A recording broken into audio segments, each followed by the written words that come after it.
Здравейте, радвам се да ви приветствам в новият епизод. Днес, разбира се, ще говорим на 3 теми. В началото, както е обичайно, ще коментираме тема свързана с физическата подготовка. Става въпрос за ядрото. Ще говорим за неговите функции и за неговата същина. Вие сте с подкаста Спорт, здраве и култура. Аз съм Антонио Костов и ще задавам въпросите. Търсим отговорите, които ще ни доведат до по-добро представяне на терена, подобряващо се здраве и цялостен баланс. Тук сме, за да превърнем информацията в трансформация. Да започваме!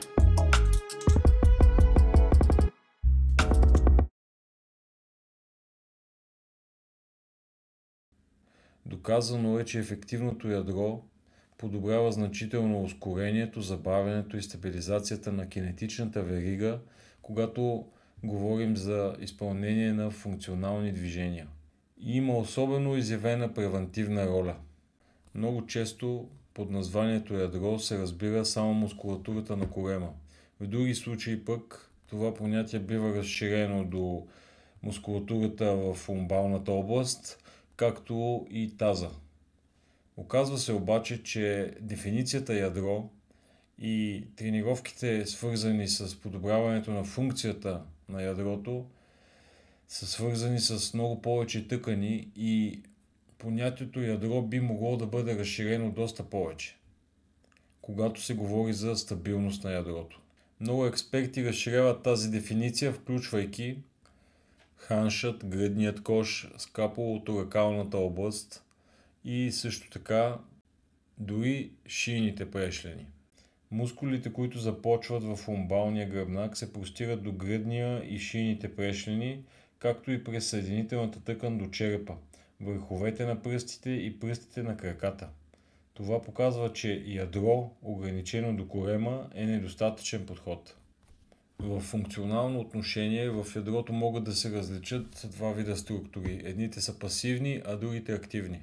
Пасивните структури допринасят минимално за стабилността, например около 10 кг натиск са достатъчни, за да предизвикат срутване на костите в гръбнака без активност от меките тъкани, която да бъде проявена. Въпреки това, пасивните структури осигуряват значително количество сензорна информация до централната нервна система, чрез механорецептори и имат ред други специфични функции. Информацията от пасивните структури се комбинира с данни от активните компоненти мускули и сухожилия, също така с данни от визуалната система и вестибуларната система, вътрешното ухо, а това води до създаване на моторни модели от премоторната кора на мозъка, които осигуряват стабилност или движение. Активната система се състои от множество слоеве, съкратителни мускули и несъкратителни сухожилни фасциални съединителни тъкани, които обграждат гръбначния стълб като многослойна структура в серия от свързани прашки. Тук отваряме една много сериозна скоба и отбелязваме, че добрият постуларен контрол или правилната постановка на тялото и контрола върху нея са от първостепенно значение за всяка една програма за подобряване на функцията на ядрото и стабилизацията като цяло. Важно е да гледаме на ядрото като хармонична многокомпонентна система, която в различни моменти отговаря на различни изисквания по отношение на стабилност и якост. Добре тренираната система на ядрото трябва да бъде способна да отговаря на различни по характер натоварвания с лицепрочно по характер усилие. Кои са основните категории мускули в ядрото? Започваме с локалните стабилизатори или така наречените дълбоки мускули. Те са най-близки до гръбначния стълб и подсигуряват ограничен механичен контрол. Те предоставят подготвителна твърдост и предават значително количество сензорна информация. Втората група мускули са глобалните стабилизатори. Те са по-големи мултисегментални мускули, които обгръщат торса като система от взаимосвързани прашки отново. Противодействат на движенията на торса под товар, скорост и движение на крайниците. Т.е. те са основният компонент, който абсорбира големите сили, произведени от долните и горните крайници или пък от някакви външни сили. И на трето място поставяме така наречените глобални двигатели или на английски Prime Movers. Големи мултисегментални мускули, които основно генерират движение на ставите. Ето какво всъщност е ефективната стабилност, която ние очакваме от ядрото? Тази въпросна ефективна стабилност изисква съпротивление срещу нежелани движения и контрол върху необходимите движения във всички три равнини на движението. Съпротивлението срещу нежелани движения е абсолютно ключов фактор, без значение дали говорим за високи спортни постижения или за превенция от контузии. По дефиниция този подход изключва повторяеми движения на гръбначен стълб. Отново цитирам. По дефиниция този подход изключва повторяеми движения на гръбначният стълб под натоварване, като стратегия за развитие на качествата на ядрото. Вместо това трябва да се стремим да осигурим стабилна платформа на торса при стрес, която да позволява ефективно движение на крайниците и генериране на сила. Повторяемите движения на торса под натоварване не са функционално подходящи и могат да променят както структурата на мускулите, а именно дължина и ориентация на мускулните влакна, така и техните невромускулни свойства. Традиционните коремни преси създават значителни компресивни натоварвания върху гръбначния стълб, което може да доведе до нежелано и излишно напрежение върху механиката на междупрешлените дискове. И все пак описанието на стабилността като предотвратяване на нежелани движения около гръбнака е непълно. Съществуват случаи както в спорта, така и в ежедневието, когато движението на гръбначния стълб е желателно. Например, при сервиране в тениса. В тези случаи движението трябва да бъде контролирано по отношение на обхват, скорост и качество. Изискват производство на много голямо количество сила, а не просто стабилизация. Ядрото трябва да осигури възможност за стабилизиране и моделиране на стойката при всяко натоварване, така че да позволи ефективно предаване на сила от горните и долните крайници. Способността на спортиста да поддържа неутралната зона при предизвикателни условия е показател за нивото му на стабилност и контрол. Ако гръбначният стълб не може да бъде задържан в неутралната зона при натоварване, това показва липса на контрол.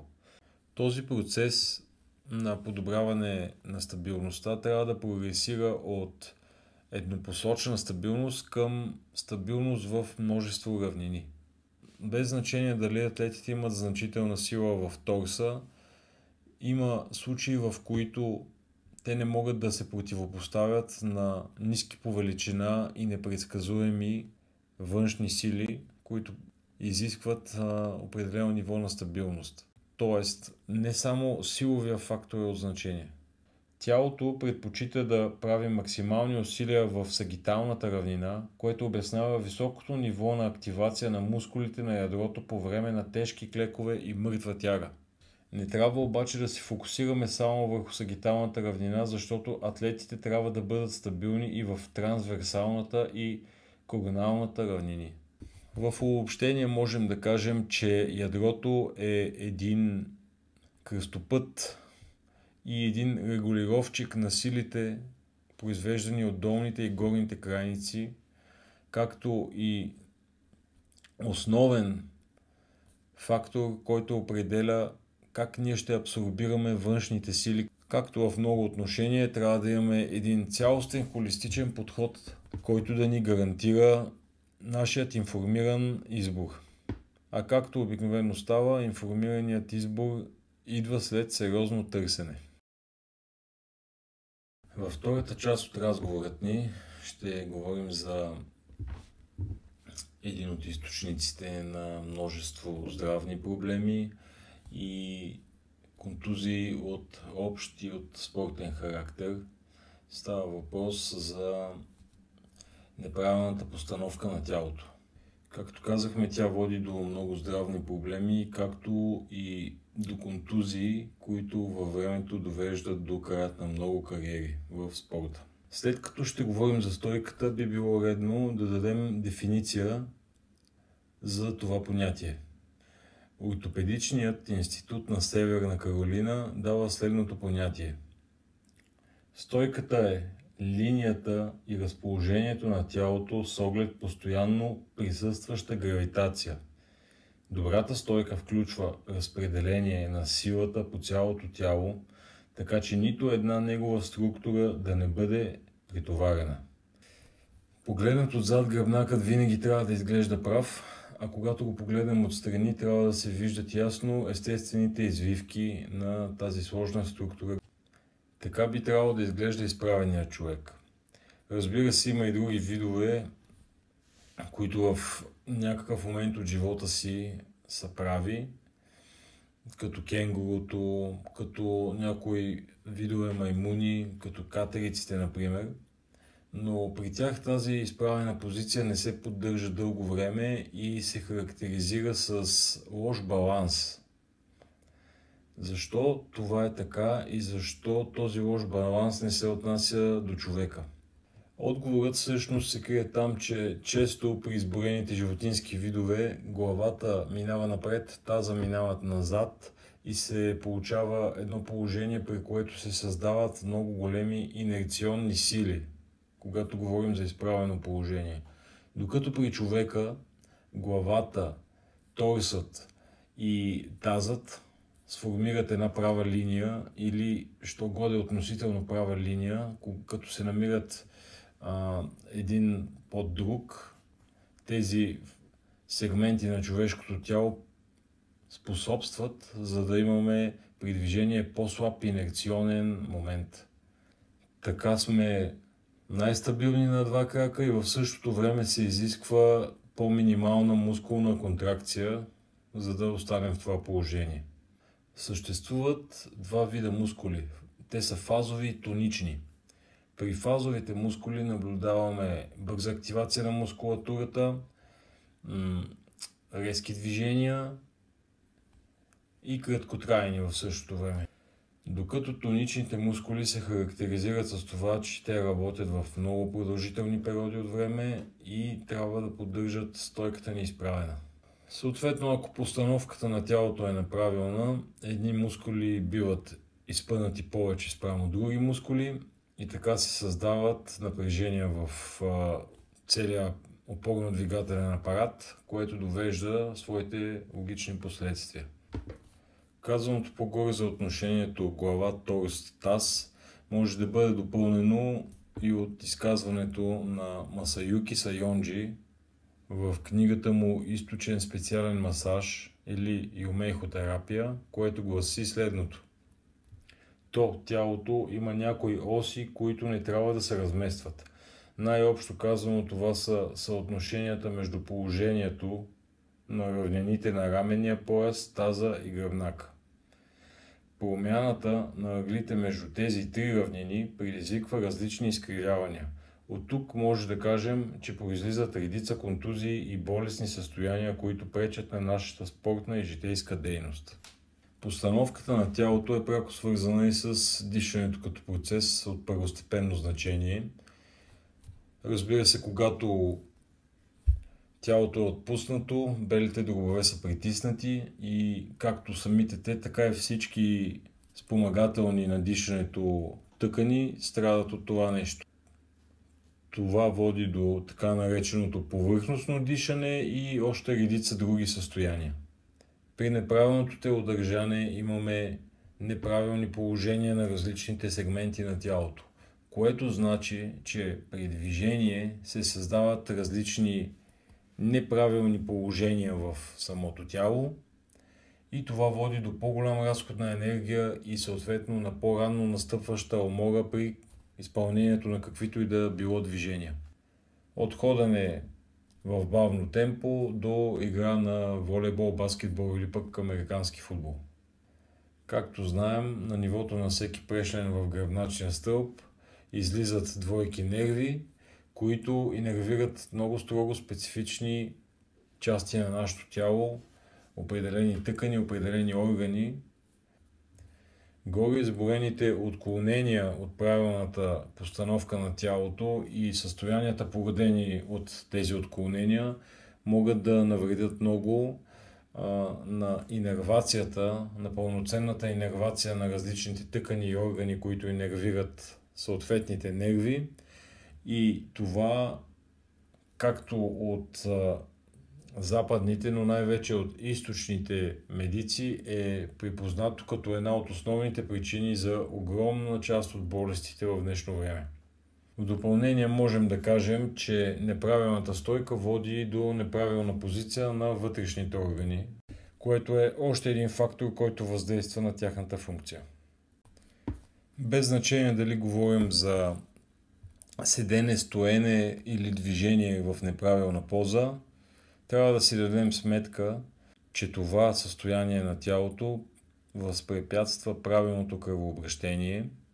От особено значение е да се достави кръв до главата ефективно, тъй като самата глава се намира над сърцето и като имаме предвид гравитацията, се изисква по-голямо налягане, за да се изкачи въпросната кръв до мозъка, до главата, до черепната кутия като цяло. И отново можем да заключим, че неправилната постановка възпрепятства тези процеси, което се отразява върху състоянието на кожата, върху състоянието на очите, върху състоянието на косата, върху състоянието на мозъка и върху всичките процеси, с които е свързано кръвоснабдяването, сред които е и доставянето на кислород. В графата на вредни навици, водещи до грешна постановка на тялото, също можем да сложим масовият навик да се гледа надолу, докато се придвижваме или докато сме статични. Към този навик може да причислим и навикът, в който си гледаме телефонът, при който навик шията е в положение характерно за наведената глава, в което се създава много голямо напрежение върху крайните сегменти на гръбначният стълб. Често неестествените положения се характеризират, освен с наведена глава, с огънат гръб или пък с накланяне наляво или надясно. Също така, едно от характерните положения, които предизвикват много проблеми за нашето тяло, са кръстосаните крака и те също могат да бъдат охарактеризирани като дейности, които влошават нашата постановка. Въпросният навик предизвиква, освен нарушена стойка, също така изпукани капиляри, варикозно разширени вени, главоболия, студени крака и излишно натоварва сърцето. Друг много лош навик е носенето на чанта само на едната ръка или пък носенето на много тежки чанти при учениците. Постоянното носене на токове, неправилно структурираният тренировъчен режим. Също много голяма грешка, която допуска съвременният човек и е свързана с стойката ни, е това, че много рядко ходим боси. Така нареченото босоходство способства за правилното развитие на ходилото като цяло, на стъпалото и оттам нататък, след като тази структура в човешкото тяло се явява фундамент на цялото тяло, по този начин ние избягваме падналите сводове, а чрез избягването на паднали сводове ние спомагаме правилната стойка да остане такава. Според горе цитирания Масаюки Сайонджи и неговата йомерихотерапия, само 0,01% от хората имат нормален таз. Костите, които служат за основа на талията, са хълбочните кости. И според него наличието на хълбочни размествания е нещо много пандемично в днешно време. Костите, които служат за основа на талията, са хълбочните кости, както казахме, или по-точно лява и дясна хълбочна кост, сакрална кост, както и опашка. При някои хора тези кости са разместени с 1-2 см. И след като говорим за фундамента на човешкото тяло, тези размествания неминуемо носят след себе си последствия, като разбира се едно от тях е влошена постановка на тялото. Какви действия бихме могли да предприемем?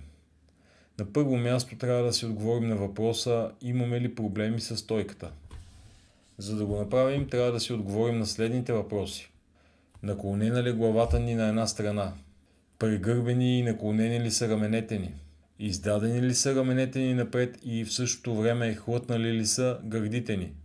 Изкривени ли са хълбоците ви в горната си част? Стърчат ли коленете навътре или навън? Сочат ли стъпалата навътре или навън? Издадена ли главата прекалено напред пред гърдите? Изпитвате ли болки в меките тъкани по протежение на тялото? След като си отговорим на тези въпроси и някъде получим отговор да, или пък няколко отговори да на някои от тези въпроси, бихме могли да предприемем някои действия. Например, да посетим някой опитен и квалифициран рехабилитатор, кинезитерапевт, юмейхотерапевт, мануален терапевт, за да получим индивидуално отношение и да получим ясни, точни и практични насоки за нашето състояние. Колкото до тренировъчната програма, трябва да се уверим, че тя е балансирана, че тя е подбрана за нашите цели и за нашата кондиция и че развиваме хармонично всички части на тялото, без да се стига до дисбаланси. Също така трябва да се уверим, че гонейки нашите тренировъчни цели, сме подсигурили достатъчно време за развитие на гъвкавост и мобилност и че нашите цели са практично и реалистично поставени. Но в основата на всичко стои факта, че ние трябва да изградим една грациозна и плавна походка, една правилна постановка на нашето тяло, без значение каква дейност изпълняваме. Едва тогава всичко друго би било още по-полезно и това е едно от условията, които са необходими, за да можем въобще да говорим за подобряване на нашата кондиция, тъй като ако в огромен период от нашия делник ние сме в неправилна позиция, каквито и процедури да правим, може би те няма да са достатъчни. И накрая трябва да си кажем съвсем откровено, че е необходимо много търпение, тъй като състояния, предизвикани от години грешни поведенчески модели, не биха могли да бъдат отстранени за кратък период от време, така че нека си дадем времето, което е необходимо и нека дадем любов на нашето тяло. Продължаваме с интересните факти, за които отделяме време на краят на всеки епизод. Днес искам да ви споделя, разбира се, още няколко такива. На първо място, знаете ли, че голяма част от изкривяванията на зъбите се дължат на все по-лесните за сдъвкване храни, които от своя страна изискват много по-малки дъвкателни способности на нашите челюсти. По този начин се променя кондицията на челюстта и всички прилежащи покрай нея тъкани. Зъбите на съвременния човек се изкривяват много по-често, отколкото зъбите на нашите предшественици. Също така наблюдаваме деформации в брадичката, шията и лицето като цяло. Научните факти и доказателства, които потвърждават казаното от мен, може да откриете в една прелюбопитна книга, наречена "Челюсти". Говорейки за научни изследвания, научни факти, научни трудове, искам да ви споделя една много интересна история. В нея участва небезизвестният Алберт Айнщайн. Като преподавател в Принстънският университет, Алберт Айнщайн в един ден дава тестове на своите ученици. Асистентът на Алберт Айнщайн с очудване и може би даже с лек ужас открива, че въпросите, които са дадени на студентите от може би най-великият физик на века, съвпадат с въпросите, които са били дадени миналата година. Тогава асистентът си позволява да попита великия учен защо той е дал абсолютно същите въпроси на тестът, а Алберт Айнщайн му отговаря, че просто отговорите вече са се променили. Въпросната случка също така потвърждава моето твърдение по-рано в нашия разговор, че не трябва сляпо да се доверяваме на изследвания и не трябва безрезервно да вярваме, че знаем всичко, тъй като тенденциите и откритията в науките и в науката като цяло доста често вземат обрат. Разбира се, има изследвания, които трябва да бъдат подложени на много внимателен анализ и да бъдат много добре обмислени, но има изследвания, които са просто статистически данни, които са напълно показателни. Те могат да бъдат сравнени с други данни и да се стигне до недвусмислен извод. Такива са, например, данните от изследванията на всички водещи здравни организации в света, които сочат, че към днешна дата повече хора умират от преяждане или, така да се каже, от наднормено тегло, отколкото от глад. Това се дължи на тенденциите, които в момента господстват в така наречения развит свят. Според проучванията, затлъстяването и свързаните с него заболявания като диабет тип 2, сърдечно-съдови заболявания и някои видове рак причиняват около 4 милиона смъртни случая годишно. Гладът, макар и все още сериозен проблем в бедните райони, причинява значително по-малко смъртни случаи, отколкото болестите, свързани с затлъстяването. В развитите страни основният проблем е прекомерното хранене и ниската двигателна активност. Това е характерно най-вече за градските региони. И така човечеството е изправено пред парадокс. Докато една част от хората умират от глад, огромна друга част пък умира от преяждане. И тъй като още сме на темата за храната, аз бих искал да завършим с нещо любопитно и интересно. Ще споделим един факт за храносмилателната система. Много хора си представят, че тя е просто една тръба, по която храната и течностите слизат под силата на гравитацията, но всъщност това изобщо не е така.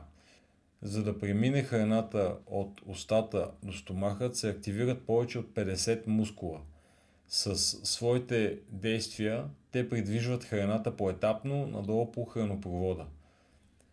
Това обяснява и причината, че всъщност можем да пиеме и да се храним с главата надолу.